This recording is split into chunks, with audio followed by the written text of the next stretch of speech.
Zatvoreno nebo za njih nije granica. Srpski piloti poslednjih dana, uprkos vanrednom stanju, lete do najudaljenijih destinacija.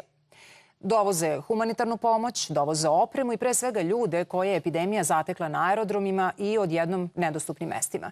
Između dva leta naša Tanja Zindović razgovara sa pilotom Aleksandrom Jovanovićem. Tanja, izvolite.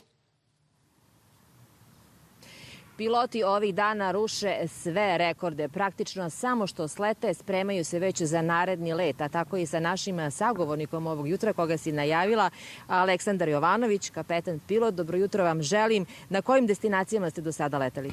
Dobro jutro. Uglavnom sam leteo za Kinu, to jest grad Šangaj. Kada je reč o humanitarnim letovima, svi su uključeni u spremanju i pripremi jednog leta. Pa kao što vidite, mi piloti smo samo vrh ledenog brega. Mi smo vidljivi javnosti. Međutim, u organizaciji svakog tog leta učestvuje jedna mala armija ljudi.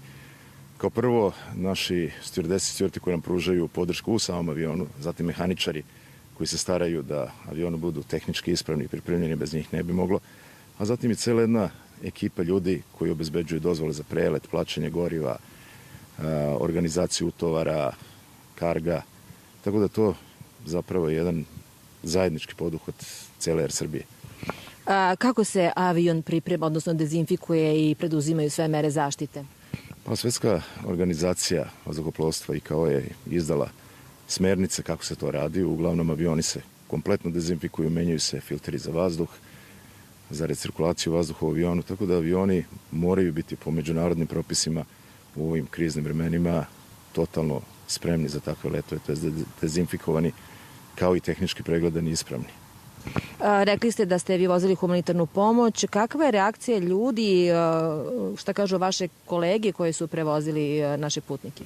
Pa ja nisam imao tu još mogućnost da prevozim putnike, jer naš avion je do sad korišten uglavnom za kargo letove. Međutim, u razgovoru sa kolegama stekao sam utisak da su ljudi jako srećni što su uspeli da se prevezu nazad za Srbiju, to je da dođu kući. Kakva je atmosfera na aerodromima?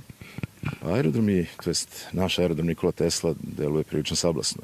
Mi smo svi navikli na jako velike gužve, na masu putnika. Sada kad dođete, budete jedini let koji poleće tog dana, recimo, i aerodrom deluje onako prilično pusto. Jedna situacija koja se jako retko viđa. Vi ste otac malog deteta, da li se plašite za porodicu? Pa naravno, uvijek postoji strah od nepoznatog. Ovo je jedna nova situacija za nas, međutim, pridržavamo se svih mera koje su nam propisane, tako da smo u principu uvereni da ništa loše se neće desiti. Nadamo se da neće i sigurni smo da nećemo. Hvala vam puno što ste razgovarali i sa nama razgovarali. Toliko za ovo javljanje. Nado, do sada da kažemo da je obavljeno 6 humanitarnih letova, a u planu su i novi sledeći. Hvala ti, Tanja, hvala i tvom sagovorniku na ovom uključenju.